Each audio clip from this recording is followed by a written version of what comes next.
Hey guys, welcome back to the channel. This is a story about what if neglected Naruto x Yuuki harem. Before I start, please support for more amazing content, and do consider subscribing to my channel and share this video with your friends.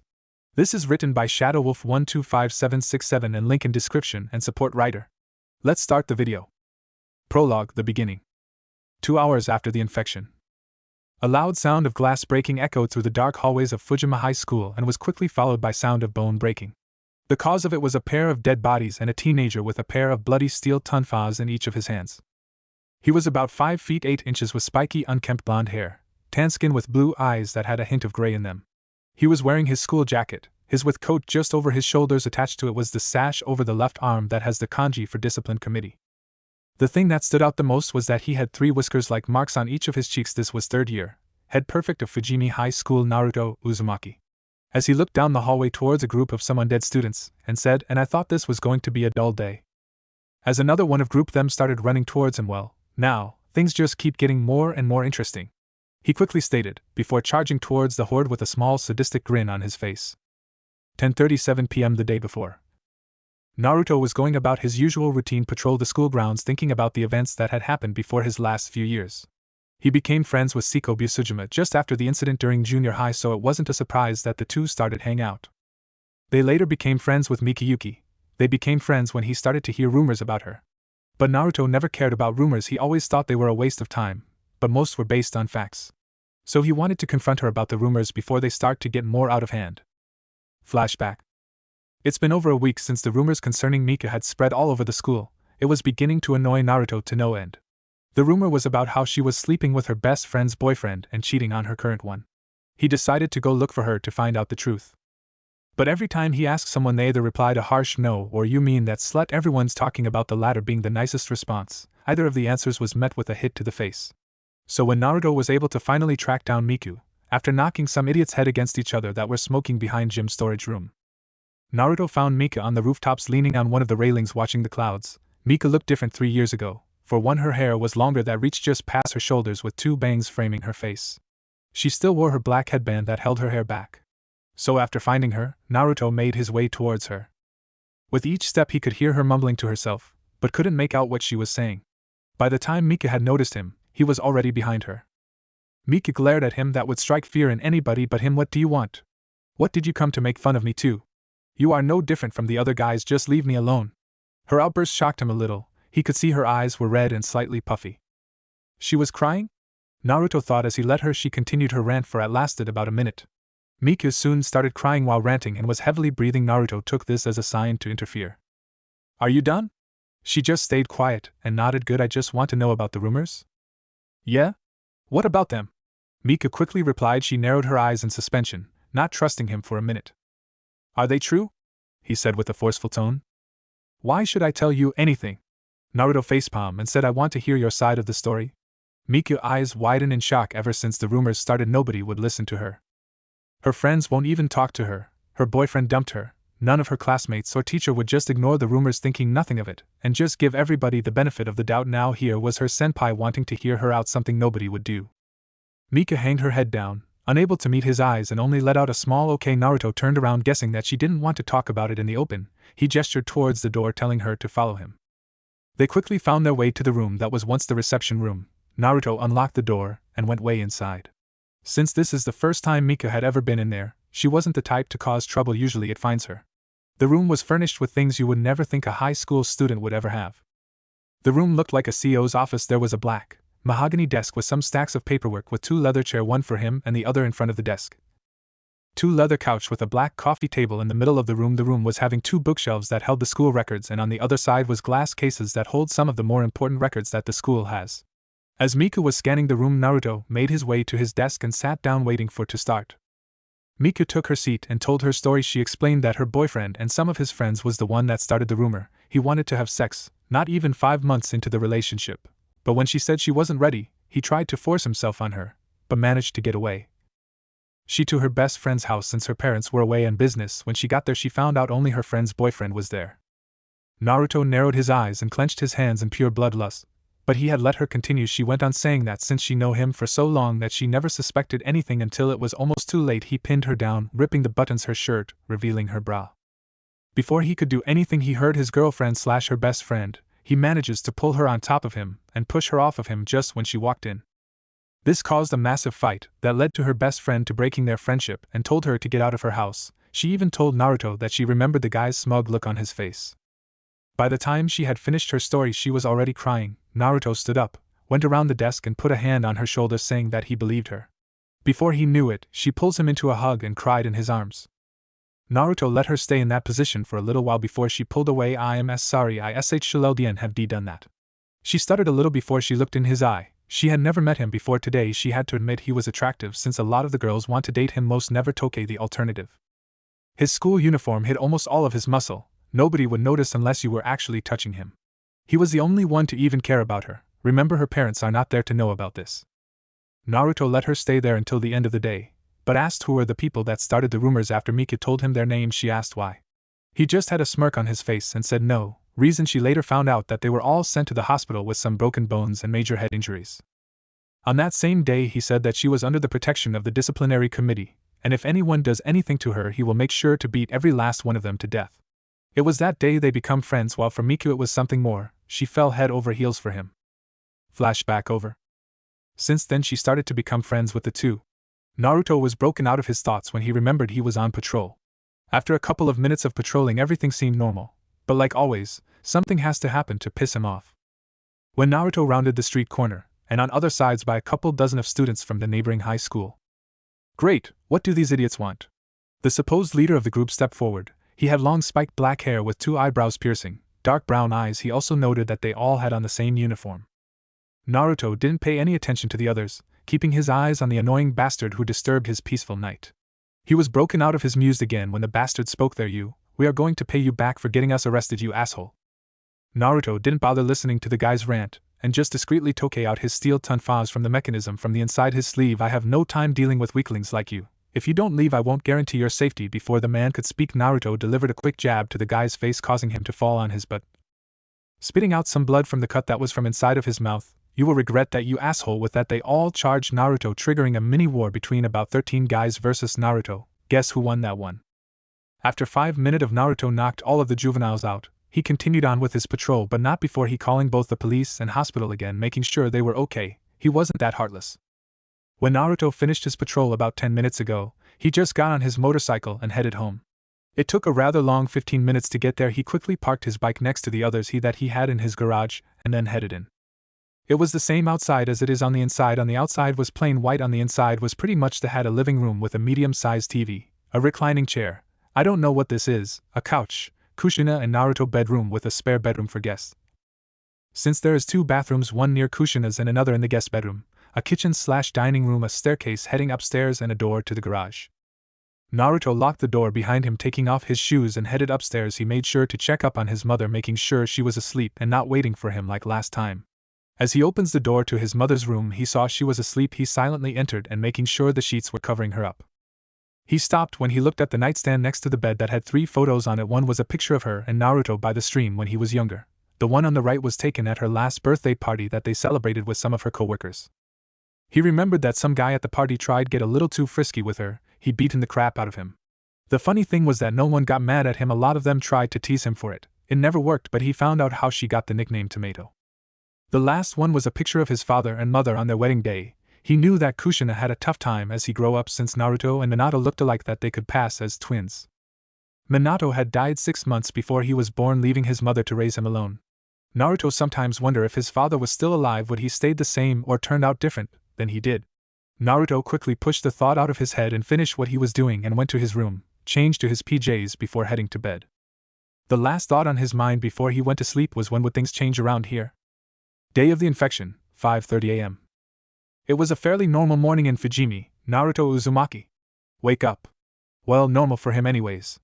Naruto grudgingly got out off of his bed, just in time to see his bedroom door burst open.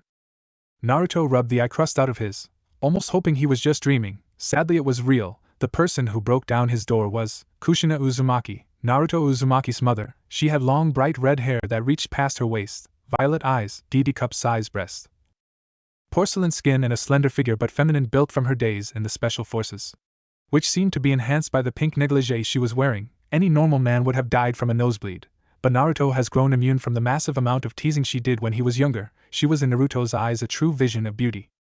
Ever since he could walk, Kushina had taught Naruto how to fight, use different types of weapons like guns, whips, knives, katanas, etc. Naruto were taught how to use all of them, but he would prefer to use his tonfas.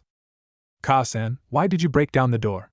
Also, why did you wake me up more than 2.5 hours before school starts?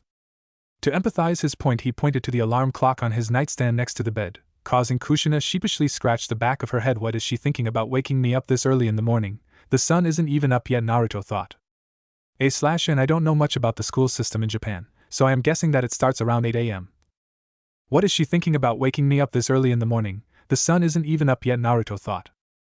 Naruto-kun, I have thought since you've been coming late for the last week, we could do a little training before you go to school and I won't take no for answer. Naruto lightly sighed, knowing there is no way out of this. Alright, just let me change. I don't want to train in my pajamas, and I'm assuming that you don't want anyone seeing you wearing that. As he pointed at her negligee, when she noticed what she was wearing, a bright red blush appeared on her face. Naruto 1, Kushina 0. Naruto smirked in victory when he noticed the look on his face. Even though he changed a lot over the years, he was still a prankster at heart. Unfortunately for him, Kushina was clearly the better prankster. The redhead quickly caught on. She decided that it was time to take the alternative. But Naruto-kun, you little pervert, you were checking out your Ka-san. Don't worry, I don't mind since it's you. Kushina spoke with seductive tone, leaning forward, showing off her perfectly round breast, completing it with a little wink. Naruto was bug-eyed as he couldn't take his eyes off her breasts. Kushina inwardly laughed as her son started shift slightly, trying to hide his hard-on from her. I still got it. Kushina mentally congratulated herself on this little victory.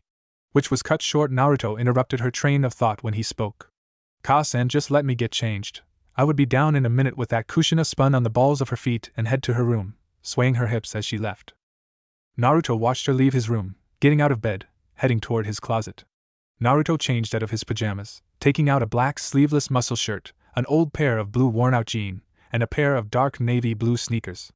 After he got dressed, Naruto made his way down the stairs and out the back door. The backyard was a decent size. It was large enough for the two to train, and there was enough space for a Kushina's garden that was to the right of the doorway. Naruto looked around the yard, noticing that he was the only one there. Weird, she should have gotten here first, Naruto thought. Sorry, I'm late, Naruto-kun. The blonde turned to Kushina, who was wearing blue skin-tight shirt that showed off her assets, a black skirt with bicycle short that clinged to her butt, and a pair of blue Zore ninja sandals with a bakken in hand. Naruto just nodded in return and made his way to the middle of the field, missing his mother's disappointed expression. Kushina perked up quickly and followed her son to the middle of the field. Alright, Naruto-kun, I want to see how much you have improved in the last week, the redhead said while she leaned slightly forward with her right leg in front of the left one, her bakken in a ready position. Naruto pulled his tonfas out of nowhere. Let the record now that Naruto is right-handed, but has the ability to use his left hand to an extent, and drop to a southpaw stance. 1. He eyed Kushina cautiously, like a predator watching his prey, waiting for the right moment to strike. Kushina tensed her right leg slightly, preparing to charge at him. The blonde saw this coming, but he wanted her to make the first move. Kushina not reliving this charge forward with a vertical slash, hoping to catch him off guard. Naruto just sidestepped the attack, but stuck out his right leg, tripping her, causing to land face first into the dirt. Kushina glared at her son, who had a smirk on his face. What's wrong, Ka-san? I thought that we were going to train, not play in the dirt like we were 5. A tick mark started to appear on Kushina's forehead at Naruto's comment. Why that cheeky little bastard, he's going to get it. Kushina slowly got up, with her hair starting to float in air like 9 red tails. Naruto realized that he might have taken it a bit too far. If there was one person that he feared most, it was Kushina. When she was in the special forces, she gained the nickname Red Hot-Blooded Habanero due with her quick-tempered. She was feared by a lot of people, even by her superiors and comrades. She is still feared. Now all that rage is all directed at one person. Naruto was in for a challenge. Naruto use Yumeki, you better get ready for the beating of a lifetime, Tebane. Kushina said with pure fury in her eyes. She quickly charged at him. Naruto went wide-eyed at how fast she was. This was actually the second time he has seen this happen. The first time he couldn't really remember the details of it, but it would cause him to black out for at least 10 minutes, with no recollection whatsoever. This isn't the time to be reminiscing. Naruto blocked an overheaded swing with both his tonfas in an X-like pattern. His knees began to buckle from the amount of force Kushina put in her swings. Pushing her off, Naruto began his assault. He swung his right tonfa, which barely missing her face, he ducked under a horizontal slash. Naruto jabbed Kushina in the stomach with the short end of the shaft. He kicked the back of her left knee, quickly swept her feet off the ground. Kushina quickly rolled to her feet and hit Naruto across the face, making him in the dirt. He got back on his feet, blocking another swing from Kushina. Naruto managed to kick Kushina off of him. He then went with an overhead swing, but he made a rookie mistake by overextending his arm. Kushina quickly took advantage of this, dropping her Bakken, grabbed his arm and threw him over her shoulder. Naruto hissed in pain before he could get back up. Kushina straddled his hips, gripping both of his hands approves his head. Give up, Naruto-kun, there is no way you can win, Kushina said with a look that practically said you better do as I say. Seeing no way out of the situation, Naruto grunted before surrendering. She released her hands from his forearms, but as he began getting up, Kushina forced him back down. Ka-san, what are you doing? Kushina just answered him, giving him a cheeky grin. I'm just looking at how handsome my Sochi had become, Kushina said as she cupped Naruto's cheek, rubbing his whiskers lovingly. What? You look so much like your father. You know that Kushina didn't know why she was doing this. She never felt this way before, not even Minato made her act like this. Over the years she watched Naruto grow up in front of her eyes from a kid to a young adult. They acted more like close friends than mother and son. It didn't really worry her. But as he got older, something inside her grew that she wouldn't have expected. She was falling in love with her son. At first she had tried everything in her power to deny those feelings, until some of her friends pointed out what he does for her, and last year when one of her coworkers had a little too much to drink, and he almost assaulted her at her birthday party. Keyword being almost. Naruto saw it coming from a mile away and nearly beat the crap out of the guy. She always knows that he was protective of her even when he was younger. This event had just reinforced her feelings for him. Naruto looked at Kushina in confusion. Heck, he was confused. Usually every time they would train, she would either want to go another round or call it a day and left it at that. This was the first time that she did anything like this, so he had no clue what to do. Naruto felt a slight shift from Kushina. When he looked up, he saw her looking at him with a mix of love and frustration. Not that he knew that. Ka, Naruto asked with a raised eyebrow. Kushina wrapped her arms around his neck, putting her chin on his shoulder, making him to freeze up. Ka-san? Naruto whispered in confusion. Naruto-kun, please just let me stay like this for a little bit, she asked the blonde while hiding her face from view, hoping he couldn't see the sad look in her eyes. Naruto just responded with a slight nod. Kushina silently sighed in relief, letting her take in his body heat. The two stayed in the same position for a couple of minutes, before Naruto heard the slight snore coming from Kushina. Causing him to smile slightly, Naruto stood up slowly, holding the now sleeping Kushina bridal style. Making a beeline up the stairs and silently opened the door leading to her bedroom, gently put her on the bed, covering her up with the sheets, giving her a small kiss on the forehead, making Kushina smile in her sleep. Naruto gave a small smile. Ka-san really cute. When she sleeps, he let his eyes wander to the clock right next to him, showing that it's 6:27, stood up and silently left the room, closing the door behind him, and made his way down the hall to his room to get ready for school. 6:59 a.m. After a relaxing 30-minute shower, Naruto changed into his school uniform, putting his jacket over his shoulder, straightening his disciplinary committee slash, grabbed his school bag and calmly walked down the stairs. He then went into the kitchen, grabbed a piece of fruit from the bowl in the middle of the counter, quickly devoured it, and headed into the garage. Naruto, just as he got on his black motorcycle, he heard a slightly sleepy Kushina call his name. Naruto-kun, you are forgetting something? Naruto turned around, seeing Kushina by the door wearing a slate blue high collar, sleeveless blouse underneath, a loose-fitting tan dress. But his eyes were drawn to the thing that she was holding up in front of her face. How could I forget the keys? Naruto just looked sheepish and embarrassed at the same time as she put the keys in his hands. He put the keys in the ignition, starting the bike up. I'm going to get here early, okay Ka-san, so keep the food warm for me. Kushina gave Naruto a slight smile, as she nodded in response, with his helmet at hand. Sure thing, since I'm still on vacation, I'll be here all day. And Naruto, please be careful. Naruto took the helmet from his mother's hand, seeing his mother's sad expression.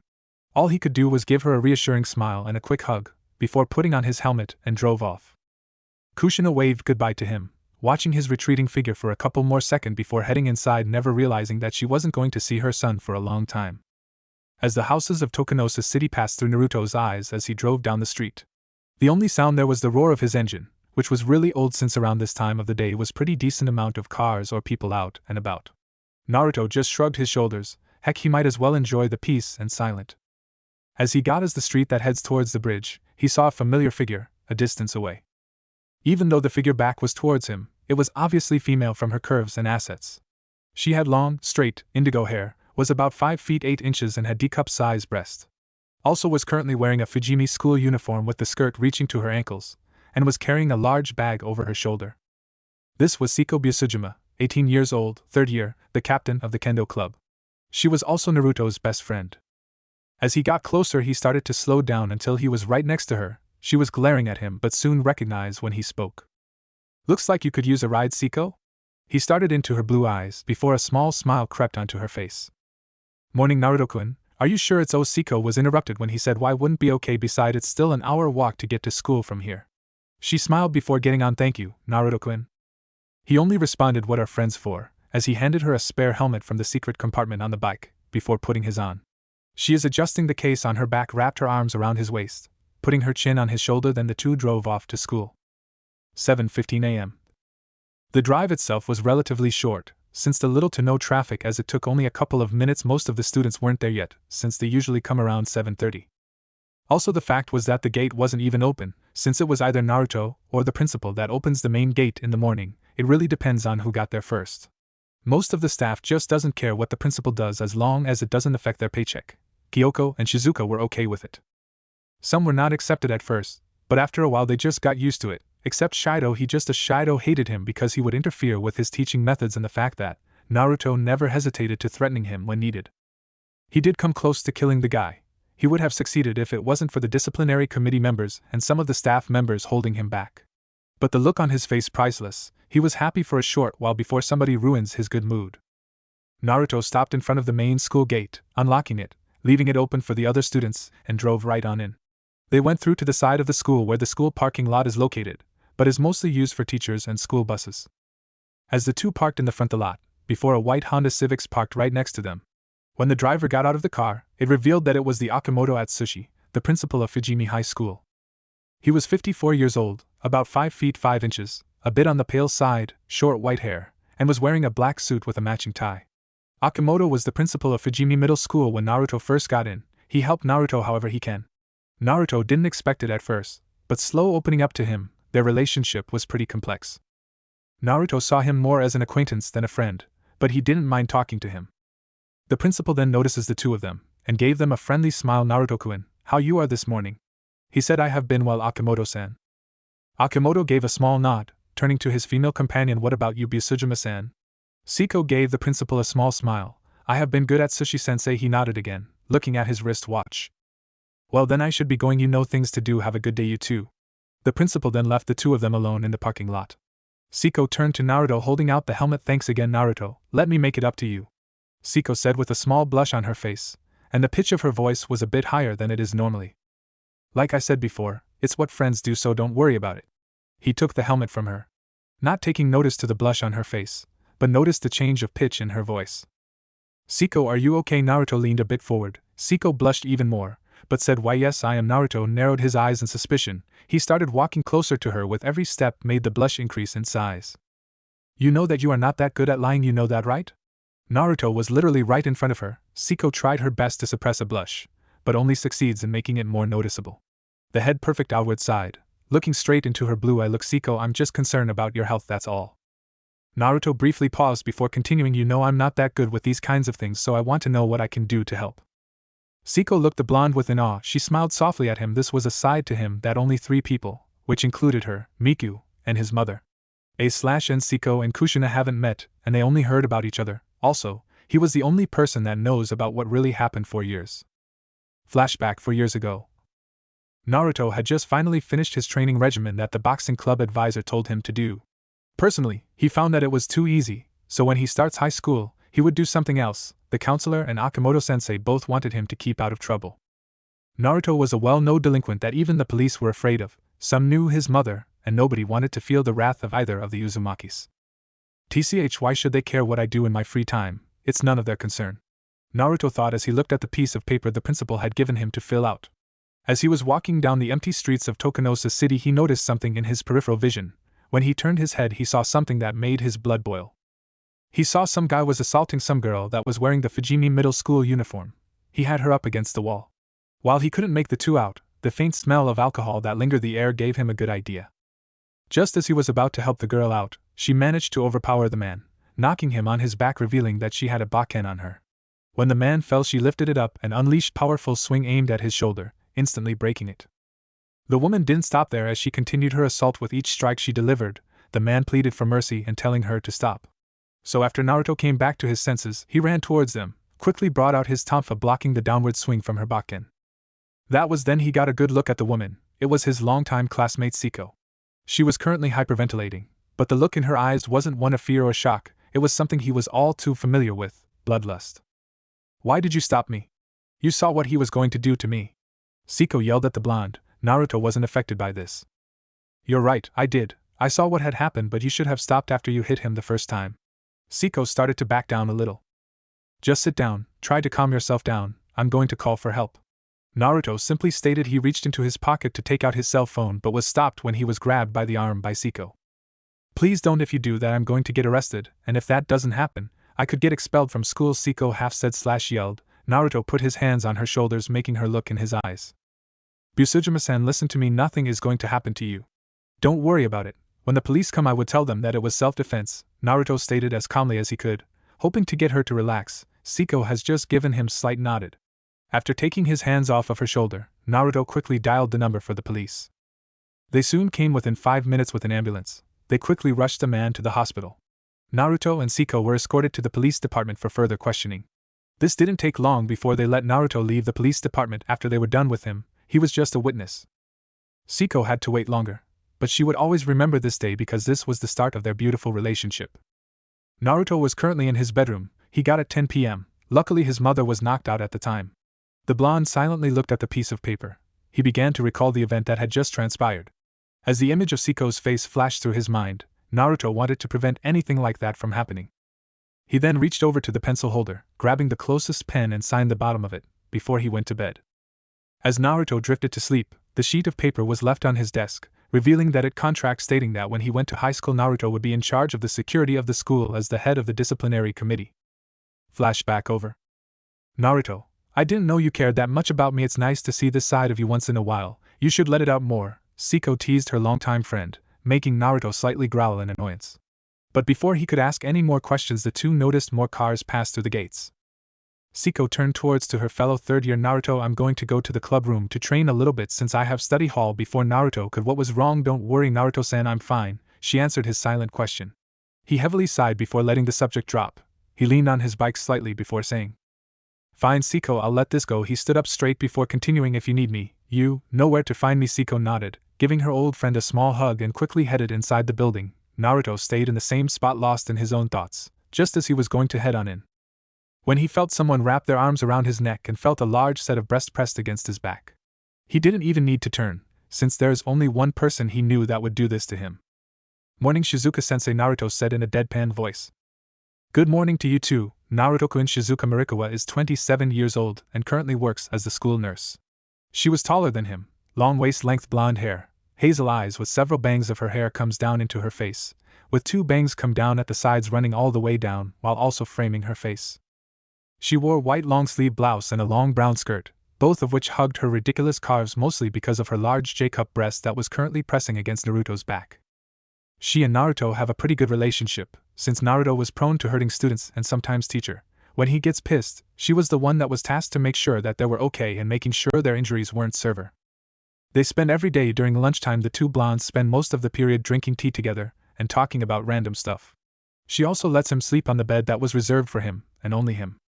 Marikawa-san, that's not an appropriate way to act with a student. The two turned their head to the new arrival. The voice belonged to Kyoko Hayashi. She was in her early 30s, the ping-pong club's advisor, is currently single and very unsatisfied with her life. Hayashi has reddish-brown hair which she keeps in a loose ponytail with long strands hanging down in front of each ear. Her eyes are light brown and she wears glasses. She has a full figure, complete with a large pair of eye-cup-sized breasts. She was wearing a white jacket, a yellow blouse, gray business skirt with pantyhose and gray high heels. Kyoko was also Naruto's English and homeroom teacher. She was the only person that allows him to skip homeroom in return that he would show up for class, since he has a habit of skipping most of his classes. Morning Heishi-sensei / Hayashi-san. Kyoko gave a small smile to Naruto, giving him nod in response, before directing her attention to the ditzy blonde that is currently holding on to her favorite student.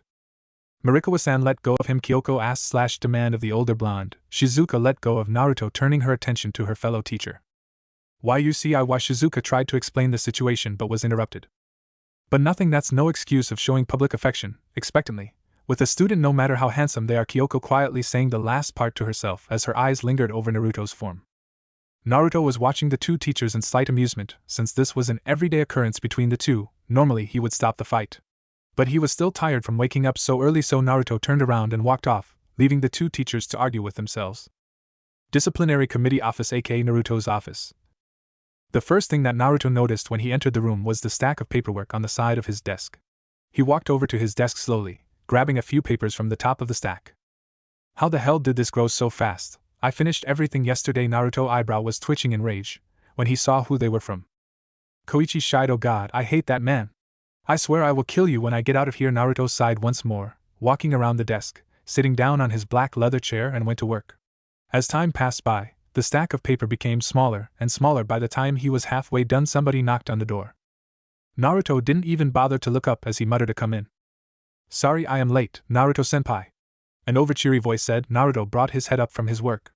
The voice belonged to Yuki Miku. Since the incident 2 years ago has changed a lot. For one, her breast was now an E-cup, her yellow eyes seemed brighter than it was back then, and her once long light orange hair was cut shorter. She was still wearing the same as everybody else uniform except the skirt, which was slightly shorter, and the blouse was a bit tighter than it was supposed to be. Miku was also Naruto's secretary, whether it's helping him around the office or helping him with paperwork when he is out on patrol. Naruto looked at her before turning his attention to the clock on the wall. He saw that it's already 8:18 a.m. How the hell did I not notice this? Naruto looked back at his secretary. Seeing that she was breathing heavily, he could see a bead of sweat coming down her face, down her neck to her breast. Miku, can you do me a favor and get my work from Yuki-sensei? Put it on my desk when you get back. Receiving a nod from his underclassman, just as she was going to leave. Oh, and also, can you finish up the rest of the paperwork for me? I need to finish up the week's report. Miku nodded again, and with a large grin she said, Okay Naruto-senpai, I'll be back in a few minutes. Oh yeah. She then walked to the front of his desk, taking something out of her school bag. It turned out to be a stack of letters that varied in color, but had one thing in common, and that was the heart-shaped sticker that sealed the letters from the outside world. Here's the daily letters from your fangirls, senpai. You really are popular, Miku sarcastically said to him. She quietly left, closing the door behind her, making sure not to disturb his work. Naruto slightly glared at the letters before filing them away with the others, knowing that it wouldn't make a difference. Naruto got out his laptop from his school bag. He remembered that it was time for his patrol. He quickly shut his laptop, putting it back in his bag. When he opens the door to his office, he saw some of the disciplinary committee members about to knock on the door.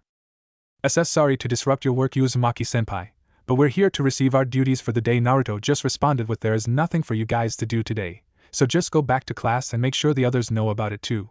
The committee members nodded before leaving to return to their class. After they left, Naruto closed the door to his office, making sure it's not locked for Miku, and went on patrol. 45 minutes before the beginning of the outbreak. Naruto was currently walking through the hallways of Fujimi, looking left, right, and making sure the hallways were empty, looking into the different classrooms, making sure that nothing was amiss. Surprising enough it was. Normally, he would be glad that it was this quiet, but today he didn't know that if it was something in the air or something else, but it wasn't right. Naruto quickly turned the corner, but he felt something bump into him, making him stop in his tracks and sending the person who bumped into him, making the persona fall on there, but showing him a clear view of their white panties to whomever so wished to look. Hey, watch where yo, the person loud before stopping as they got a good look at who they had bumped into. Sorry Uzumaki-senpai, I wasn't looking where I was going. The person has long, light brownish hair with bangs and 2 strands sticking out above the rest of her hair. She has reddish brown eyes and a slender figure with E-size breast. It's alright, Naruto sticks out his hand, questioned the person that he bumped into. My name's Rei Miyamoto. The person now identified as Rei grabbed his hand, pulling her up to her feet. Can I ask you something, Miyamoto-san? Rei nodded slightly, still holding on to his hand. Naruto's eyes then narrowed in suspicion. Why are you not in class? He half asked / half demanded, Rei making her jump in surprise, but quickly answering his question, hoping not to feel his wrath. Well, you see, I have study hall his period, so I decided to walk around school for a bit before class started. She chuckled nervously, hoping he believed her. Naruto nodded before saying okay, but next time I suggest that you stay in class. Rei nodded, still holding on to his hand. I will, Uzumaki-senpai. Naruto then noticed one thing, Miyamoto-san? Getting her attention again. Would you let go of my hand now? I would appreciate. Rei quickly let go of his hand, blushing slightly in embarrassment. Sora-senpai have to ga class no sai around. Rei quickly said before she had taken off, leaving a cloud of dust in her wake. Naruto's sweat dropped before leaving to go to the rooftop to take a nap. I would never understand women, Naruto thought as he headed to the rooftop. 15 minutes before the outbreak. Naruto was peacefully asleep, the weather was perfect, and the clouds were drifting around the sky like if it was dancing. He couldn't ask for more. Unfortunately for him, Lady Luck wasn't on his side today, as he heard sounds of people taking on the stairs that lead to the rooftops behind the door behind him, interrupting his blissful slumber. The blonde reluctantly got up, slightly promising that the person who interrupted his sleep would be beaten to death. As he went down the stairs, as the sounds got closer and closer, until he saw two people, one male and one female, who were currently arguing. The male was about 5 feet 6 inches. He looked like an average male high school student. He has brown eyes and spiky black hair. He was wearing the school uniform. The female stood at 5 feet 7 inches. She has long pink hair, which she mostly keeps in 2 ponytails on either of her head. Her hair also has 2 thin, long bangs at the sides, 2 thin strands of hair over the left side of her forehead, and a spiky larger portion of hair covering the left side of her forehead.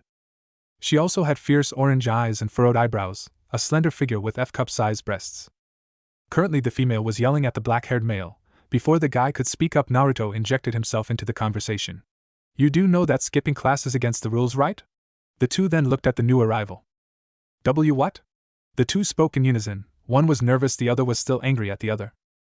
"I say," Naruto was interrupted when his phone rang, reaching into his pocket, taking out his phone looking to see who it was. It was a text message from Akimoto. It said that he needs to see him right away and that there was trouble. Naruto puts his phone away, turning to the two, looks at, "Today is your lucky day. I suggest you get back to class before I come back, or else." Naruto looked towards the girl for a moment before calmly walked down the stairs to the principal's office. Naruto knocked on the principal's door, waiting for a reply. When he heard him say enter, so he did. When Naruto first entered, he saw Akimoto sitting behind his desk with a serious look on his face, which was pretty rare for him. The other thing was that there were 3 teachers there too. They were Kyoko, Teshima, and 2 others he didn't know.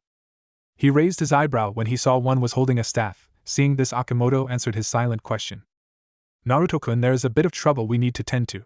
Naruto nodded, wanting more information. Akimoto continued with his explanation. "A little while ago, one of the students reported that there was someone that was trying to get through the front gate.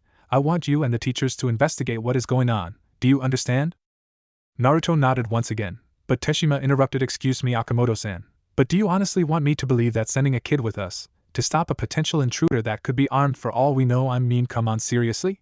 Teshima insisted, making Naruto glare at him. Just as he was about to speak out, Kyoko spoke. "I think that Naruto-kun should come with us. We need all the help we can get, and he is one of the most valuable person we need right now," Kyoko exclaimed, making the other teachers agree with her statement. Teshima reluctantly agreed to bring him along. Akimoto then said, "I want this done as quietly as possible, okay?" The group nodded in response, quickly running out of the room to the main gate. Naruto closed the door behind him and ran after them. The group quickly ran towards the main gate. With every step they could hear loud banging against the door, showing a man wearing a business suit trying to get in. Kyoko was the first one to speak. "Just who are? Stop this unusual behavior this instant," Kyoko demanded while pushing up her glasses and wiping the sweat off her face. Naruto watched them silently. Something weird was going on here. When the man didn't answer her and continued to bang against the gate, she tried again. "Stop it! If you don't, we'll call the police," and she was then stopped by Teshima. "Hold your horses, Hayashi-san." The group then looked at him in confused. He then took a step next to Kyoko, making her take a step to the side. "We don't have to call anyone just yet. We'll just show him who's boss," Teshima said with a cocky smirk on his face. He then began to walk to the gate, rolling up his sleeves, ignoring the warnings from the others. "Look here, you son of a bitch!" He then grabbed the man by the scruff of his shirt, and pulling towards him, the man practically flew at the gate, making him spit out blood. "Wait, Teshima-san, don't be so forceful," Kyoko said, worried about both of the males. Naruto's eyes narrowed. There is no way that should have happened. That man should weigh 170 pounds, giving his height. What the hell is going on here? Teshima thought the same thing. "No, this guy's strength is." The teacher then noticed something fell out of the guys' mouths. Kyoko, being the closest to the gate, had a better view of it. She then jumped back in fright, falling on her but practically screaming, "WH fingers P police." Teshima, who was still holding on to the man, turned to the frightened women, but before he could speak, the man overpowered him, grabbing his arm and taking a good chunk out of it. Teshima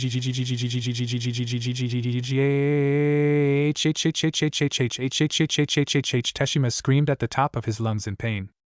"That bastard bit my arm." Teshima was rolling on the ground in excruciating pain, trying to stop the blood from pouring out of his wound. "Stop the blood! For God's sake, someone get Shizuka-san," one of the teachers yelled, trying to help his coworker from bleeding out. "See, call the police and an ambulance," the other teacher said. Naruto ran to the gate, grabbing the man's hair. "What did you do?" Naruto hissed in rage. Naruto cocked his hand back and punched the man in the face, sending him flying. "Teshima-san, stay with us." The teacher tried to stop the bleeding, but soon Teshima died from his wound. He's dead, the teacher said in shock. And no way, how can that be? It was only a bite. Kyoko said. The group soon noticed his twitching hand. His eyes soon flew open, making them sigh in relief. One of the teachers quickly made his to him.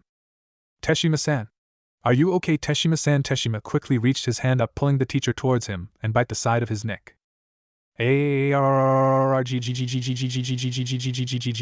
was wide-eyed as Teshima continues to bite at the teacher's neck.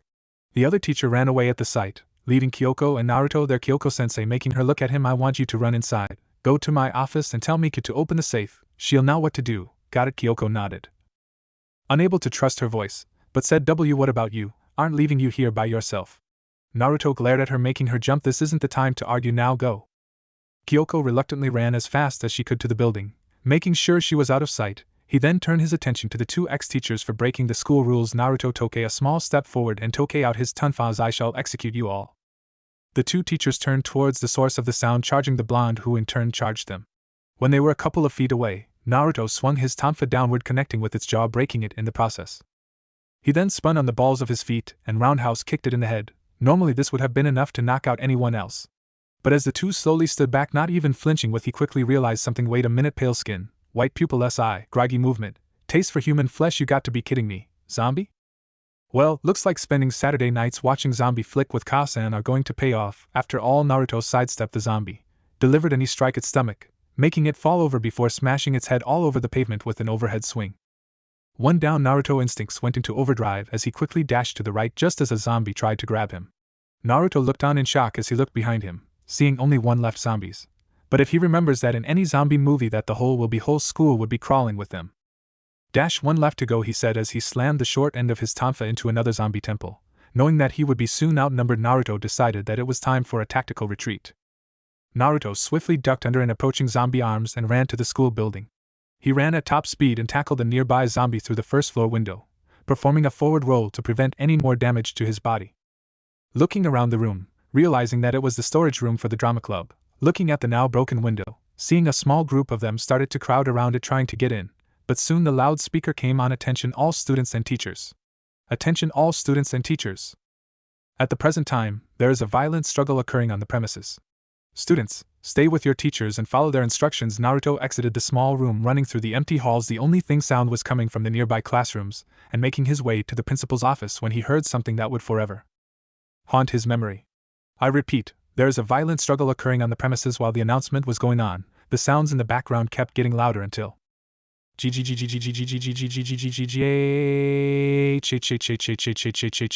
Akamoto's scream echoed throughout the school that sends a cold chill through everybody's. Help me! Stop! Naruto's blood began to run cold. He could feel his heart stop beating. Ow, that hurts. Naruto's body went into overdrive as he began to push his body as he now raced through the halls. Help! I am going to die!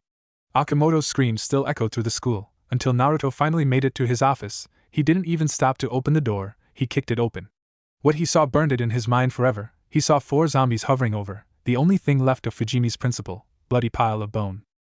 Naruto looked at the remains of one of the few people that actually cared about him, before glaring at the ones responsible. Die. Chapter 3, Panic begins at when you least expect it, edited. At the principal's office, Naruto had just finished killing the last of the zombie by kicking it into another one by the window, making them fall 4 stories below.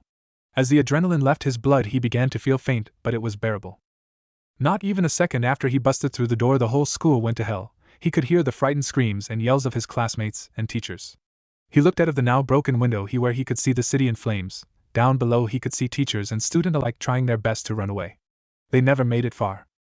He turned to the remains of Akamoto, the bloody pile of meat and bones. For the first time in over 14 years, he felt a tear leave his eye. If anyone could see him, they wouldn't believe their eyes. But he doesn't care now, he needs to know, he wants to. Naruto leaned against the wall, slowly slid against the wall to the floor. I can't stay here any longer. I need to look for anybody who is still alive, Naruto thought before his eyes widened in worry as he realized one thing: Kushina doesn't know anything about this. He pulled out his phone, dialed the number as fast as he could without making a mistake. The phone rang 4 times before she picked up. Hello, Uzumaki residence. Kushina's voice had echoed the room, making Naruto sigh in relief. Kasa-san, listen to me, Naruto started, but soon his blood ran cold when he heard I'm sorry, but nobody could come to the phone right now. If you leave your name and number, we will try to get back to you as soon as we can. Thank you. Kushina's cheery voice ranged through his mind. He swallows some of his spit, hoping to quench his dried throat. He stuffs his phone back into his right pocket and walked behind the Akimoto's desk, making sure not to step on his remains. He started to riffle through it, checking for anything he could use. If he knows one thing about that man is that he was a gun nut. Naruto would always see him with anything that is remotely gun-related. He remembered seeing him talking to the sophomore gun nut Koko. Kent? Noah? Naruto can't remember what his face's name is anyways. Akimoto would always go to the nearest shooting ranges after school Mondays, Wednesdays, and Fridays, so he should have some. Akimoto, you just earned my respect again, Naruto thought with a sly grin on his face. He'd pull out a suitcase that was hidden underneath his desk, which contained a black, fully loaded .44 Magnum with 10 full clips, counting the one that's already loaded. Let's see, 10 clips, 6 bullets each, that's 60 rounds of bullets, that's 60 zombies, maybe more if I'm lucky. Remember what Kasan says, never waste a single bullet. Naruto then reached for the holster that on the bottom of the case, wrapping it around his waist like a belt, holstered it, putting the clips in his left pocket. Tonfas at the ready. Naruto peered his head out the door, seeing at least 12 of them, that is between him and the stairs. Alright, let's do this. Naruto took a deep breath and charged the group of zombies. Right before the announcement with Takashi. Takashi was running like the devil was chasing him. Couple minutes after the head prefect left him and Saya, he decided to stay by the staircase, contemplating about what both Morita and Saya said about him drowning in his own sorrow. After a few minutes he saw some of the teachers and the head prefect with them running towards the gate. By the looks of it, some creepy guy was trying to get in. He heard Hayashi-sensei yell at the man, then Teshima-sensei grabbing the guy, him dying and biting one of the teacher. He didn't see what happened after, since he left right after Teshima bite into the neck into the other teachers. Takashi made it in front of his classroom. He quickly slammed the door open, drawing attention to him. Komuro, first you ditched class and now you are interrupting it too. You're lucky I don't call up the disciplinary committee. Normally this would work with everybody, but Takashi had tunnel vision and only thought about one thing at the moment: getting Rei out of here. Rei was looking at Takashi, making his way to her with a confused and slightly scared glance as he was right in front of her. Come on. We have to get out of here, Takashi, just loud enough for everyone to hear. The only response that Rei could let out was huh. Right after she said that, Takashi reached over, grabbing her arm, pulling her out of her seat. Takashi! What are you doing? We are in the middle of class. And Rei didn't finish as Takashi interrupted her. It doesn't matter right now, we have to go now. All eyes were on the pair as they watched the two have a moment. Everyone in the room was having side conversations about this little event.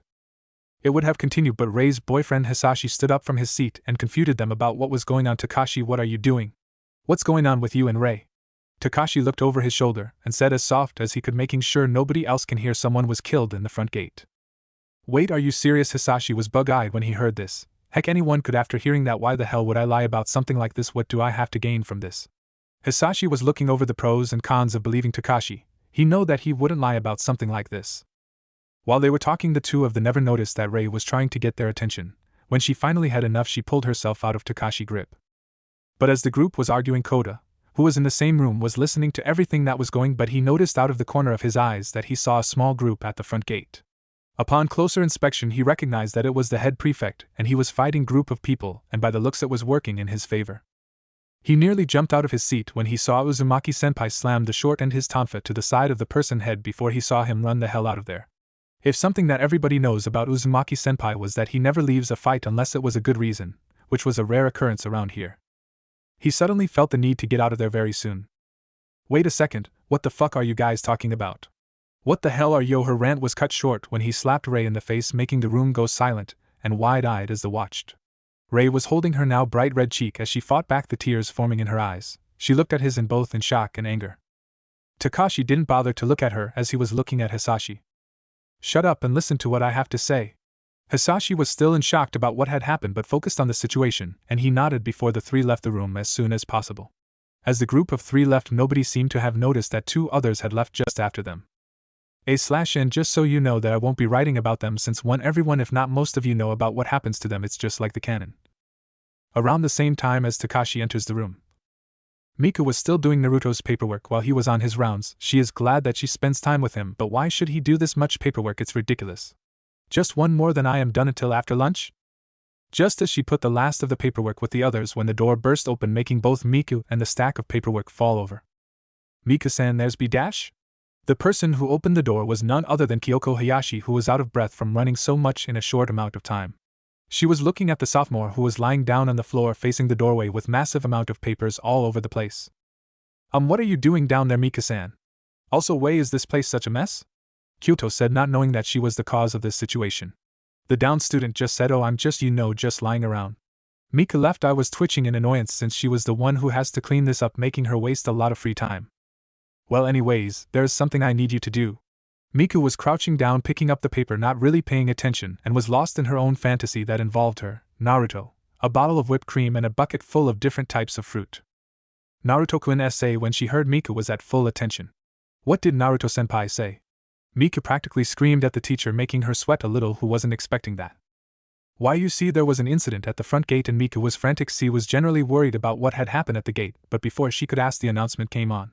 The whole school heard the slow death of the principal that they were so preoccupied that nobody noticed the head prefect that was running in the halls. As soon as it started, it ended just as fast when the panic screams and yelling of the students and staff of Fujimi Academy as they burst through the halls. Miku took action faster than Kyoko. Hayashi-sensei, lock the door and turn off the lights, hurry. Kyoto didn't need to be told twice. She locked the door and turned off the lights.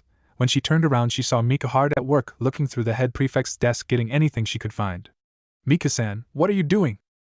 This isn't the time for it, Kyoko said in a loud whisper. Miku just said, I'm just getting the inessential. Miku reached over, grabbing Naruto's school bag, making sure the laptop was there before looking for anything else. Miku-san, Naruto-kun wanted me to tell you to open the safe. Miku just nodded before she began to pushing a bookcase, revealing a wall safe that looked expensive and complicated. Since Kyoko never saw this, she had to ask, where did Naruto-kun get the money for this? It's expensive, saying the last part more to herself than Miku. Naruto-senpai never told me, he just said that it was a gift, Miku said, making her raise an eyebrow. Noticing this, Kyoko asked what was wrong. Well, I sort of forgot the passwords and combinations to unlock it. Kyoko almost screamed, how the hell you could forget it? Weren't you given something to remember it? Or better yet, why didn't you write it down? Well, how was I supposed to know that I was going to need it? Miku tried to argue, but Kyoko managed to calm down a little, but was getting a raging headache. How long do you think it would take for you to figure it out? Miku crouched down to where the safe is, examining it closing before saying, about an hour or two or more. Kyoko sat down on the black leather couch. Why did this happen? Right during the announcement at the nurse's office. Shizuka Marikawa was taking her daily nap and was dreaming about a certain blonde, but was wakened when she heard screaming. She roused her head in a slight daze before her instincts took control before she knew what had happened. She began to take different types of medicines from the cabinets. One of the students who was in the nurse office at the time was using the form machine as a weapon, killing one of his dear friend. He turned towards Shizuka, who was tapping her chin as she was talking to herself about the undead and how this shouldn't be possible. Marikawa-sensei, this isn't the time for this. We need to get out of here and fast. Shizuka wasn't really worried about it at the moment, as she stuffed some more bandages into the small bag. Wait just a minute, there is something I need to take with me. Since the male student looked at her, then please move quickly, that he tried to say before the window that lead to the hallways busted open when some zombie broke through and started to pour in, making him run in front of her in a last-ditch effort to protect her. Shizuka-sensei. Hurry, run away. The student was quickly bitten by one of the zombies, all the while Shizuka was shaking in fear and horror as the student was bitten repeatedly. What's your name again? Shizuka asked in a rather ditzy manner, making he give her a deadpan expression as the infected student was nibbling on his right arm. She was against the wall. She felt tears form in the corner of her eyes, making her begin to think, I don't want to die like this. I never even told Naruto-kun how I feel lucky, for her help was right there. Just as one of the dead brains were like 10 feet away, it dropped dead with a part of its skull with a dent in it, making her say, not soon after, 2 more of them dropped dead with similar dents until the last one drops dead. The 2 of them looked to see who it was. It was third-year Siko, who had her Bakken at her side. Siko had a serious look on her face as she walked towards the bleeding sophomore, as she took a knee, making her look at him at eye level. I'm the president of the Kendo Club, Siko Busujima. What's your name? The male slowly lifted his head before answered. Ishikazu, he said as he coughed blood. Siko nodded to herself. You did well to protect Marikawa-sensei. I admire you for that, but you do know what happens when you get bitten. You wouldn't want any of your friends and family to see you like that, would you? I have never killed anyone before that was alive. If you want, I could help you. Shizuka, who has finally finished getting everything she needs, she then what the 2 students were talking about. The now identified as Shikazu nodded weakly before smiling. Please do it. Huh. Wait, what are you? Shizuka was shocked at hearing what was going on and was soon silent when Siko brought her hand up. Marikawa-sensei, this is about protecting a man's pride. Siko brought her Bakken at waist level, resting her hand on the hilt before continuing. It isn't my style to sit by watching a man suffer. She then wrapped her hands around the hilt and bring it down with a strong swing, letting the student die with a smile on his face. Just after Takashi kills Hisashi, both Kota and Saya were creeping through the halls as silently as possible, making their way to the arts and crafts room. Since the original plan was to go to the staff room, but after seeing some of the students die at its doorstep, it was safe to say that there is no why they're going there anytime. Also, they both know that Naruto was already fighting them since Kota saw him, and they didn't see him since. Soon Saya slid the door open, reveling that the place was empty. The two went on in. Saya made Kota lock the door, as she grabbed various tools off the shelf and began to lay them out on the table at the center of the room. "Hey, are we going to use these as weapons or something?" Kota said, confused on what she was doing, making her sigh in frustration. "You are a military geek and a gun nut, right? You should know about this stuff, right? You do know what this is, right?" Kota began to look through the tools before picking one of them up. "A nail gun, and gas-powered too." Saya looked disappointed since she believed that it was air-powered. She asked if they should leave it behind, but Kota said no. "Stop acting like a dumbass. I'm a genius, so I know everything." She then saw the silhouette of the undead just outside the windows. She quickly told him to hurry up, but only got silent muttering. "What are you muttering about? They're coming," they crowed in the hallways. "Hold on a minute. Are you even listening to me?"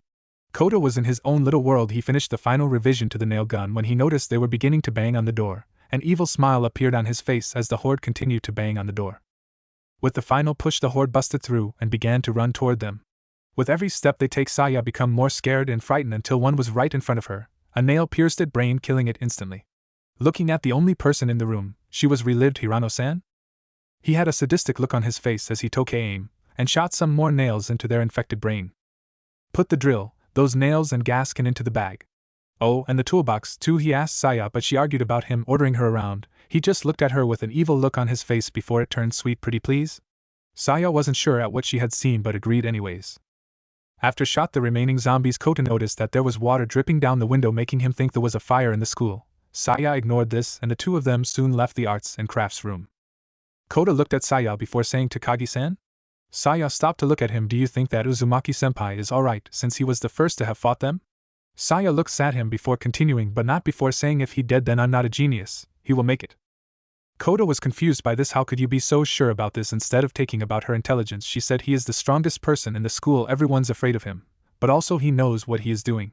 He is having the time of his life." This was the last thing they said as they made their way anywhere else. 35 minutes early. On the third floor on the east wing of the school, the hallways were currently empty except for two people. The door to the school's library slow opened with a slight creaking sound that echoed throughout the empty halls. As a pair of green eyes and brown eyes look through the slight opening that leads to the hallways. "Do you think it's safe? Are they gone?" one of the voices said as softly as they could without attracting attention their way. "I think so. There's nothing here. It's really quiet out there." The other voice spoke out in response. The door slowly opened some more as the two voices looked out into the hallways to make sure that no one was there. One of them sighed in relief since nobody but the two of them were there. "Thank God. We can finally catch a break?" the person said as they sat on their butts next to the library door. The other person was still looking down the halls, making sure that no one was there. "Where do you think we should go now, Masuzu-san?" The person that was standing now reveled as Masuzu Ichiju was second year at Fujimi. She was wearing the standard school uniform. She was 5 feet 5 inches. She is 17 years old, has black hair that was tied into a bun-like fashion and a C-cup-sized breast. "I honestly don't have a clue, Toshimi-san." The other person was Toshimi Nikki, was also a second year like Masuzu and was wearing the standard uniform too. She was also 5 feet 5 inches, 17 years old. She has brown hair with braided pigtail and is combed in the front. She also has D-cup-sized breast. "Maybe we should go to the staff room." Masuzu thought about it. She looked her friend before shaking her head no. Toshimi sighed before standing up, making her jiggle a bit. "Toshimi-san, we should just go to Uzumaki-senpai's office." Toshimi looked at her best friend in confusion. Looking at the other options they have, this was definitely the best one since it was a lot closer than the staff room and that Naruto is really strong, and in girls' words hot. "Okay, let go." Masuzu grabbed their friend's hands before they took off running to the central building. Just as they turned the corner to the hallway that leads to the bridge connects the two buildings together, two of them were knocked out and dragged into a nearby classroom. Chapter 4 Let Get Escape this hellhole and into another, edited. 5 minutes before Toshimi and Masuzu knocked out. On the second floor on the east wing of Fujimi High School, Naruto was busy fighting the undead. No matter how many he kills, there is always more waiting. He sidestepped another one before jamming his tonfas into the back of its head. Naruto looked down the hall, seeing more of them. He couldn't risk going head-on with them. He'd been fighting for more than 3 hours. He was tired, not to mention he didn't get much sleep. He then saw them make their way to his position. Naruto acted quickly and sprinted in the other direction, making a sharp right turn, shoving one of them out of the way, and began to head up the stairs, kicking two zombies, making them fall down the flight of stairs, breaking their neck in the process. Seeing that none of them were following him made him at ease. he leaned against the wall in order to catch his breath. Wiping the sweat off his brow, he crept against the wall to see how many of them were there. Naruto didn't know whether to be worried or happy, since in every hallway he'd been in or seen there were always some sign of human presence, and or zombies. The halls were clean like before the outbreak even started. No blood stains, no smells of dead flesh, nothing. It was putting him on edge. Pushing himself off the wall, began to stalk the halls once more. When he reached, he saw something coming from behind the corner. Acting on reflexes, he lashed out, hitting it and the one behind it. Oh shit! Naruto was wide-eyed. He ended up hitting two girls, who were not felt guilty. For one, he hit a girl who was defenseless. No matter what did, there was one thing he avoided at all costs if he could, and that was hitting women in general. Of course there were exceptions to the rule, and this was not one of them. He quickly kneels next to them, making sure they were okay. To his relief, they seemed to be okay, but he needed to get them out of here. They were the only people that he knew of that were not bitten. He picked the two of them off and went to the nearest room available. After propping the two girls on the far side of the room, Naruto locked the door and made sure that the halls were empty. Naruto laid against the wall, making sure he was a far distance from both the girls and the door. He then started to empty out his pockets to see what he has on him. He had a cell phone, some of the keys to the school, 60 bullets, and the revolver. His tonfas. Wait a minute. Naruto looked closely, inspecting his weapon of chose with a fine eye, realizing that his tonfa started to gain multiple cracks on it. Great, of all the time it begins to wear out. With this many cracks, I say it has about 4 good hit in it before it falls apart. It was not surprising that it started to wear out. It wasn't made of tin. He was lucky that it lasted this long. Thanks to his condition, he made it work like if it were made out of steel. If it breaks, I'm going to need to use something else or somehow gain a spare. Putting everything back to its original place, he heard the two girls start to get up. Tashimi groaned in pain a little. She didn't know what was going on. All she remembered was running down the hall with Misuzu, then getting knocked dash. Tashimi jolted up. She was wide awake. She was both scared and nervous. Anything could have happened to them when they were out. Misuzu woke up soon after. She was reacting just like her best friend. Naruto could almost see what was going to happen. He quickly made his way over to them. Just before girls screamed in fear, Naruto put his hand on top of their mouth, stopping it. The girls were scared. He can tell that they were scared. He mouthed to them to be quiet, making them squirm even more. The three of them stood silent when just outside of the door they heard the song of the infected. The shadowy figure of the zombie just made its way slowly past the door. Naruto's heart was pumping in his chest. A cold sweat ran down his spine. It stayed there for a second before continuing down the hall. Naruto sighed in relief, removing his hand from their mouth. He stood up, offering a hand to the two of them. Tashimi hesitated for a bit but took it anyway. Misuzu was the same. Look, I know you have a lot of questions, but we need to get out of here and fast. They both nodded in agreement. While they were not in a good state of mind at the moment, if going with him gets them out of here alive, and well, they were going to take it. Okay, stay behind me and don't make too much noise. And with that, Naruto and the girls made their way towards the faculty room. Around the same time, in the disciplinary office with Mika and Kyoko. Mika was getting a headache for who knows how. She was trying to crack Naruto-senpai's safe. She was still in the disciplinary committee's office with Hayashi-sensei, who was laying on the couch asleep. Thanks to the broken air conditioner, they were forced to take off some of their clothes. Kyoko took off her jacket, and Mika was in her stuck wearing one of Naruto's gray undershirt, which was pretty tight around her breast. It still beats being sweating in her uniform. Was it 9-4-7-6 and right 24 left 34 right 01? After she plugged in the numbers and turned the handle, it wouldn't budged.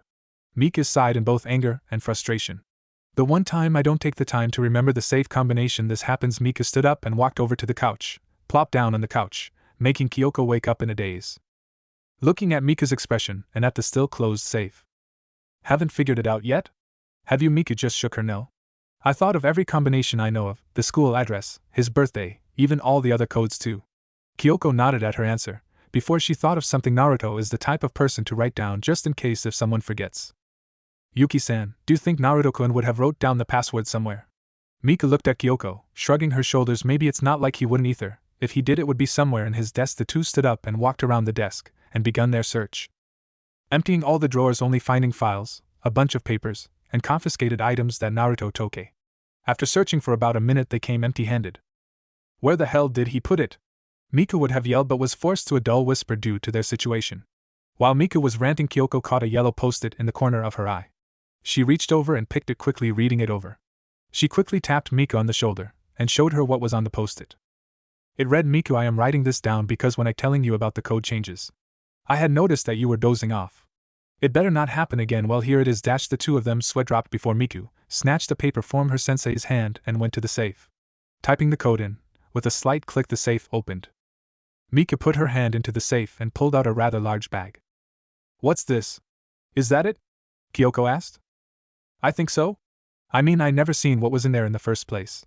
Kyoko looked at her in surprise. You mean you never took a peek when Naruto wasn't looking? Mika shook her head. No, every time I try I get caught up in paperwork, or he was in the room with me. Mika grabbed both of the black bag that was in the safe and Naruto's school bag, began to walk off towards the door. Kyoko stopped, grasped her left shoulder, making her stop, and turned towards her. Shouldn't we have something to defend ourselves from them? Mika sighed before saying, what can we use? There's nothing here to help us. Mika had a point. There was nothing here to defend them from the zombies. Mika brought up 2 fingers to her chin and thought before saying, if we could make it to the faculty room, there may be something there. Mika's eyes then light up when she realized, and maybe Naruto-senpai will be there. That was all the reason Kyoko needed. The 2 then left the room. At the same time was Siko and Shizuka. Siko was walking as fast as she can, making sure that none of them would get too close to her or Shizuka. She was currently having a conversation with the older female to the faculty room. This is getting troublesome. Siko brought her hand up, blocking another incoming zombie before pushing it to. Shizuka spoke up. That's where they keep the car keys at. If we go there, we should be able to get them and get out. Siko jabbed a zombie into the window, making Shizuka catch up to her. Why don't you just kill them? It's simple, you said it yourself. Siko kept walking, but answered the nurse's question. This way is quicker. Killing them would just waste more time we don't have.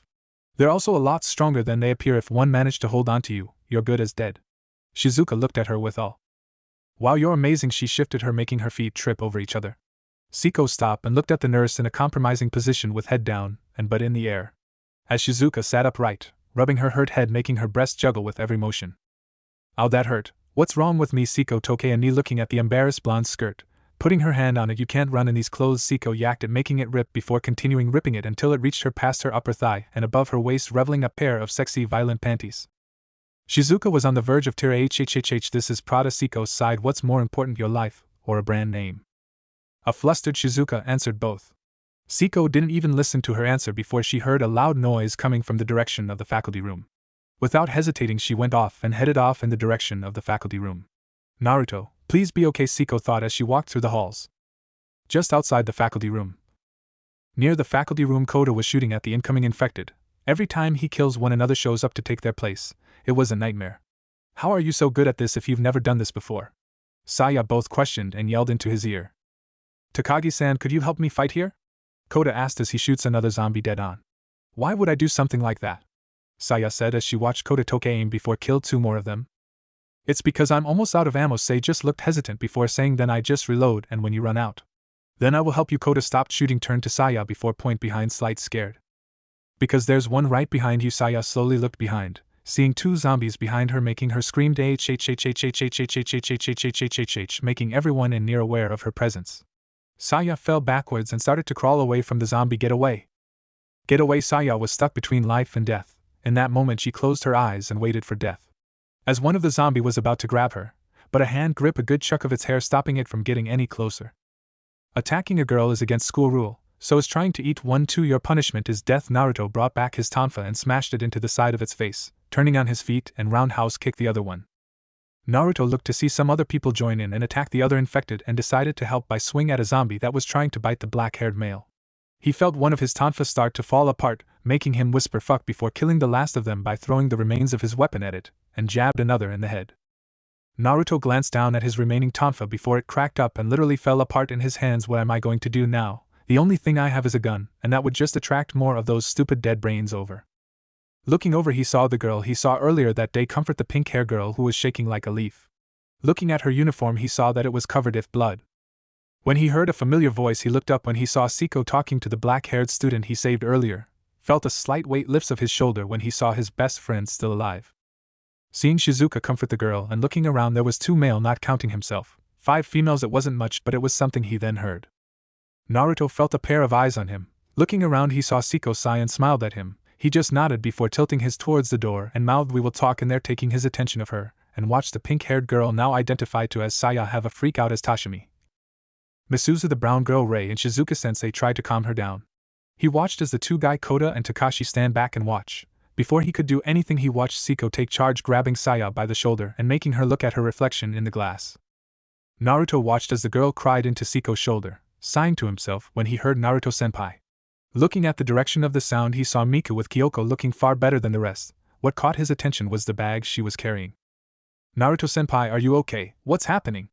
Naruto placed a finger on her lips, making stop talking, and blushed. This is the bag from my safe, right? Seeing both Miku and Kyoko nodded caused a light smile appear on his face. Good, he turned to the rest of the group. Everyone get inside or I am going to lock you out.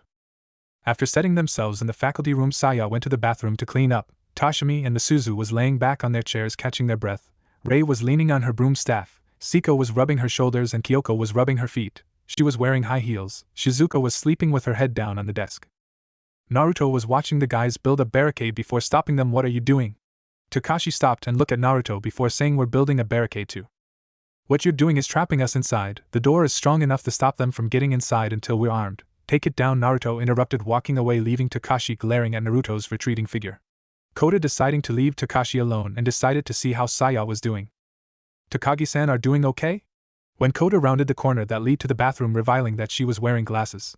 Saya looked surprised as she looked at Kota in surprise and embarrassment as he said glasses, making her walk away to avoid further humiliation. Naruto was currently looking through his bag when Siko approached him from behind. Naruto, are you alright? Siko said, almost hesitate. Naruto sighed in frustration, yet just stress out. I have been fighting since this morning. I'm dead tired. The next time we stop for a break, I will take a nap. Siko gave Naruto a small smile. Just don't overwork yourself like last time. Naruto scoffed at her. It was one time, you're still holding that over my head? Siko shook her head at Naruto's headstrong attitude. Were you always this stubborn? Yes, but you never seemed to notice. Naruto explained as Siko sighed. Fine, just be careful, okay? Naruto looked at her before saying, were you always this worried about my health? She just shook her head as she commented, not always, before giving a light peck on his cheek and left before anyone notices what she did. Naruto just so there, dumbfounded at what she just did before shaking his head, filing it away for later, and pulled out everything from the bag. In the bag was 2 pairs of military-issue two-way radios that his mother got him for Christmas 2 years ago, a first aid kit, 2 flashlights, a lighter, a stun gun and a flare gun. Putting these aside and pulled out a smaller bag, opening it up, and what was inside put a smile on his face. It was an Excite copy of his tonfas, but this was heavier and made of steel. He checked over his tonfa, making sure it was good, before doing a couple of test swings. Finding it to be to his satisfaction before putting it away, and was looking over the rest of the equipment when he heard Takashi talk. Sensei, where are your car keys? Shizuka looked through her purse. They should be here somewhere. Siko looked over at the nurse. Sensei, your car can't hold all of us. Shizuka stopped searching since her car was rather small and could only hold 4 people at a time. Maybe if they used both her car and Kyoko's car. Her head slumped as she remembered that Kyoko's car is the same case. What about the buses that we use for field trips? All the keys are here anyway, Siko commented aloud. Kota made his way to the window, squinting his eyes a bit, looking at the parking lot, confirming that the bus was there. The bus are still in the parking lot. But they're still at the other end of the school. Also, the fact that we are in a school of zombies don't help, or case, Kyoko stated as a matter as she continued to rub her sore feet. We'll just go around them. They're only attracted by sound, so if we just don't make any loud noise, we'll be fine, Saya said as she leaned in her chair. Then it's settled. We just have to make it to the other side of the school and get on the bus and leave, Naruto said casually as he slinged the bag over his shoulder. Can't we just stay here where we're safe? Yeah, why can't we? Toshimi and Misuzu said, entering the conversation. Well, for one, we don't have any food, limited water, and in a building filled with the undead, Mika said, making the 2 girls mutter. Good point, and besides, where would we go if we do make it on the bus? Takashi took a sip of his water bottle before saying, well, for one, I would like to make sure my family is okay. Naruto and Saya snorted at the idea. Everyone's homes are pretty close by, and if their families needed it, we should at least help them, too. After that, we'll find somewhere safe to stay. Takashi explained. Are you crazy? Do you know how long it would take to find everyone's families, get supplies, and find a place where it's safe? Not to mention the hordes of the undead coming after us, there's bound to be people losing it too. Naruto explained. While he is all for looking for his mother, it's just too risky to go around blindly and look for her, and besides, we're bound to find them eventually. If they're still alive, Naruto added in his head as Saya continued. The police and self-defense force are already on the move. After all, if they handle this like they'd handle an earthquake, there should be someplace that the people are being evacuated to. Saya said as she examined her bloody clothes. Most people in the room agreed with Saya's point. It's very likely that there are already people being evacuated. Naruto noticed that the girl Rei was being too quiet. He saw that she was looking at the TV with a worried expression. What's wrong? Naruto questioned, making everyone turn where Rei at. Rei, what's up? Takashi looked up at the TV. Siko grabbed the remote on the desk and increasing the volume. All was silent as the sound of the TV echoed throughout the room. A news report, Takashi said out loud. Naruto rolled his eye in annoyance. No duh, Sherlock, because of large number of outbreaks all throughout the country, the government has been forced to reconsider its emergency policy. However, when questioned on the ability of the self-defense force to maintain public order, the representatives would not comment. The death toll of the area has supposed to have already surpassed 1,000. The prefecture governor is going to make a speech directed to those evacuated. When this was going on, they say police officers start to roll body bags toward the ambulance. Oh, this just in. The police have an announcement. They still don't know what is the cause of the situation. The officers in the background pulled their guns out and fired when they saw the body bags start to move. One even stood up.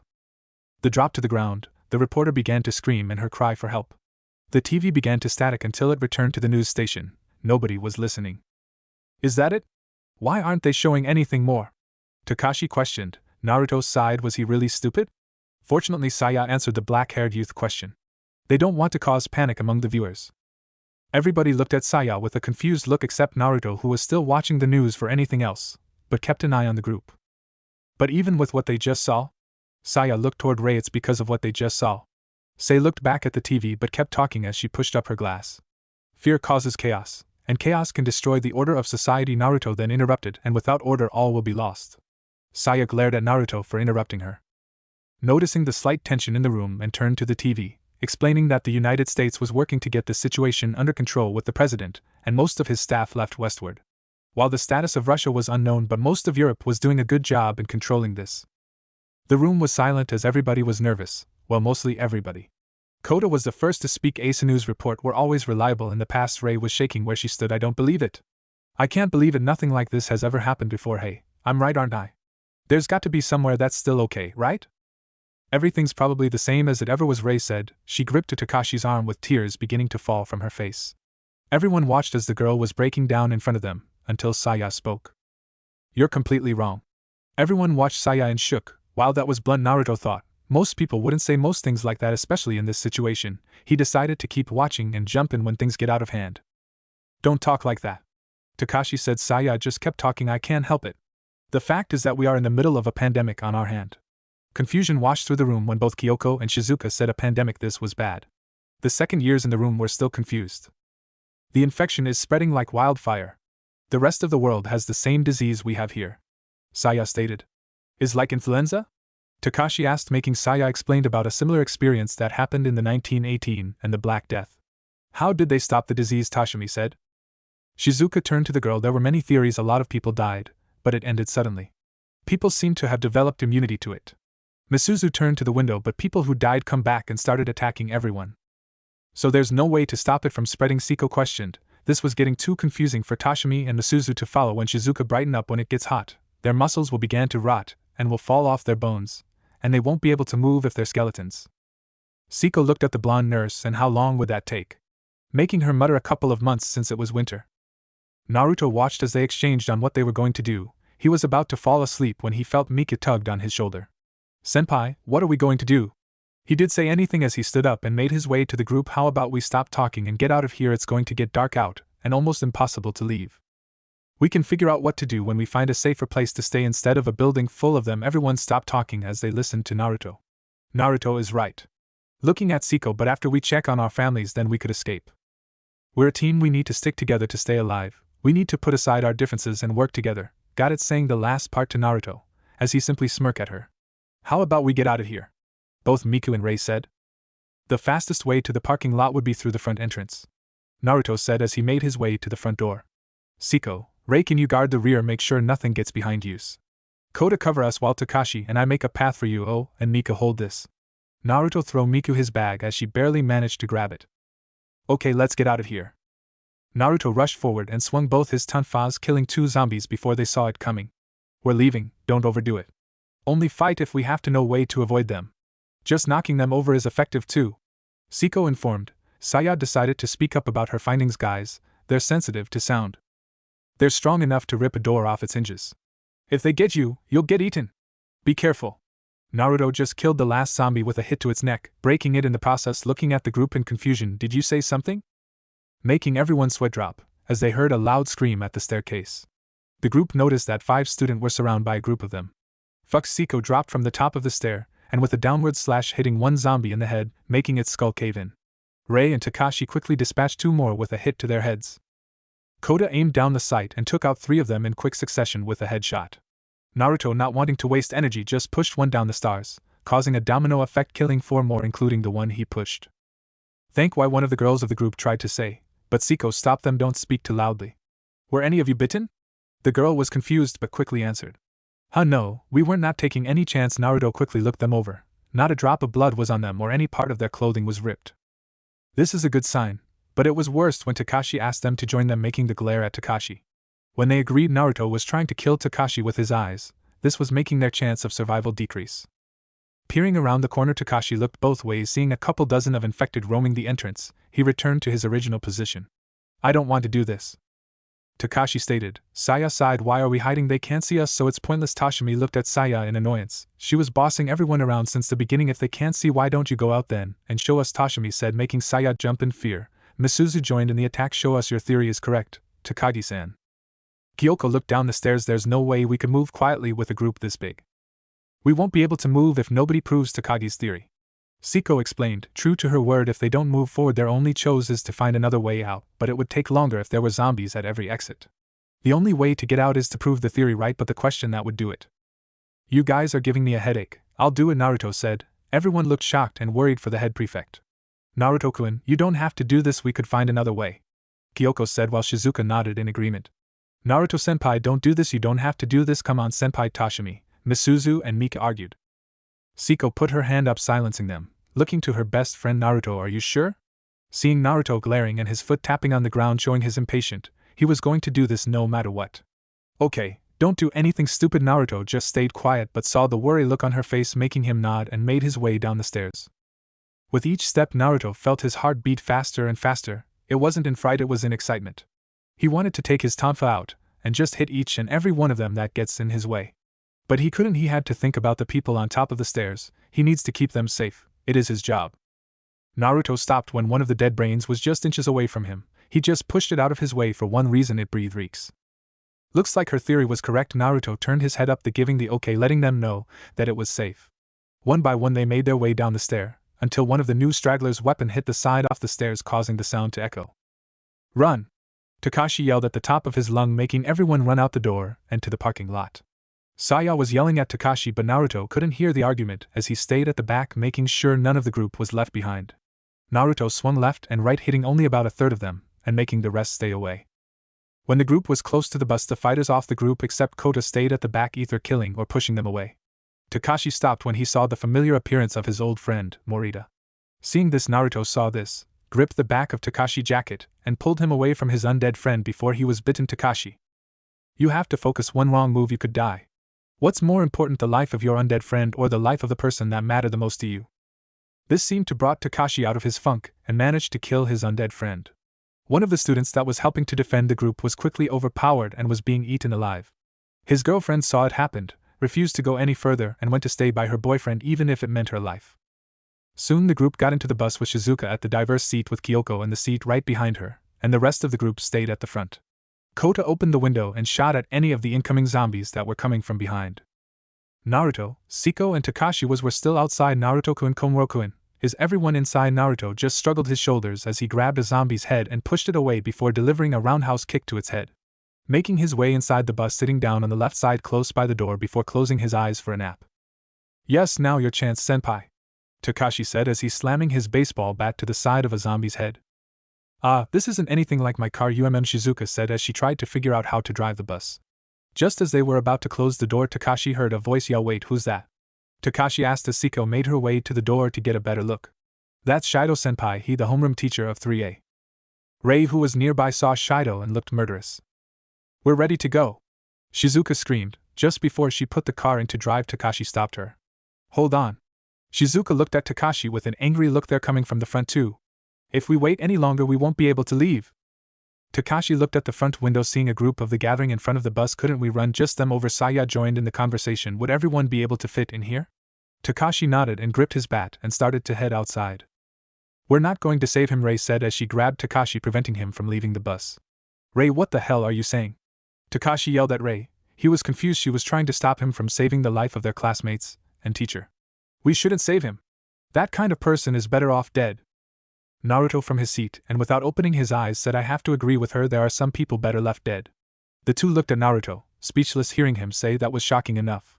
While this was going on, Shido had his group make their way to the bus, and kicking away one of his student and letting the rest get away.